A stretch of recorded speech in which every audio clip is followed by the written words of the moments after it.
दक्ष police times आणि media group लवकरच आपल्या सेवेत होणार दाखल। संपूर्ण महाराष्ट्रभर वितरित होणाऱ्या दक्ष पोलीस टाइम्सचे नवे स्वरूप, नव्या दालनाचा भव्य शुभारंभ गुरुवार दिनांक 26 जून 2025 रोजी सायंकाळी।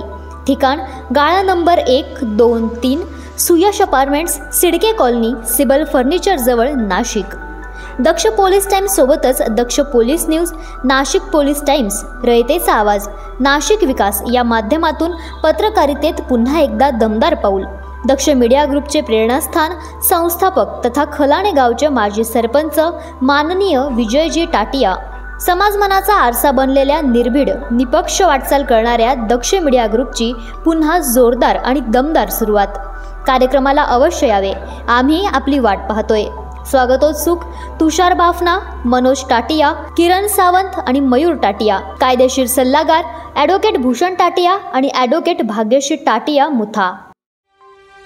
झेप मराठी, आरसा महाराष्ट्राचा। पाकिस्तानमध्ये पोहोचतो, पाकिस्तानमध्ये जाशील का बेटा? आपण इथंच राहू, आपल्याला खायला नाही, घरी काही पेन घ्यायलाही पैसे नाही आपल्याला। एवढा भ्रष्टाचार बसलेला आपला देश बेटा। जाऊ आपण पाकिस्तानाला, सीमायदरची मुलं इथं राहतील देशामध्ये झेंडे घेऊन। आपण गद्दार या देशाचे आतंकवादी आपण दोघं, ठीक आहे। माजी सैनिक चंदू चव्हाण यांचा जिल्हाधिकारी कार्यालयात गोंधळ।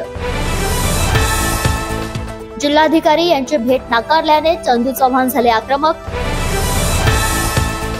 भेटीचे चित्रीकरण करण्यावरून कर्मचाऱ्यांमध्ये वाद। विविध मागण्यांसंदर्भात चंदू चव्हाण घेणार होते जिल्हाधिकाऱ्यांची भेट। काम करायला, भ्रष्टाचार करायला सर्व बसलेले आहेत, न्याय द्यायला कोणी येत नाही। एक व्हिडिओ शूटिंग करायला कलेक्टर साहेब नाही म्हणतात। या मुलाला काही तर मी पोचू का? पाकिस्तान पोहोचेल कायला? आयुष्य बरबाद करून टाकलं या देवेंद्र फडणवीसने, प्रधानमंत्रीने। एक लहान मुलाला घेऊन फिरतोय पुरा कलेक्टर ऑफिस पाशी। याला पाकिस्तान मध्ये ऑफिस सहित सांभाळेल कायला? 3-3, 4-4, 6 कलेक्टरला लेटर देऊन थोबडं ताणून बोलायला तयार नाही।